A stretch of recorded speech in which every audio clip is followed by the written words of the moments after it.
Hey guys, John here, Vaporonic Technologies today. I want to talk a little bit about the electrical requirements that you will need to run one of our machines.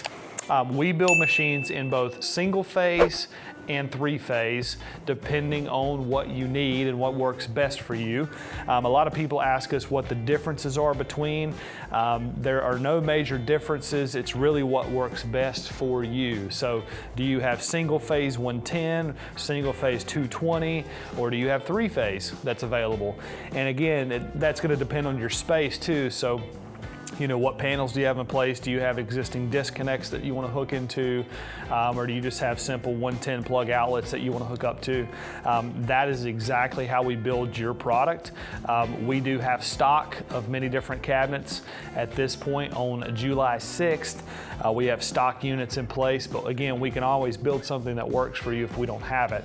So again, 110 volt, 220 volt, single phase, or three phase, and we always prefer 2.8 to three phase to build a three phase unit in. So if you have questions on what kind of voltage or what kind of amperage you need supplying the machine, give the sales team a call, shoot them an email. They can always assist you further. But as always, thanks for watching.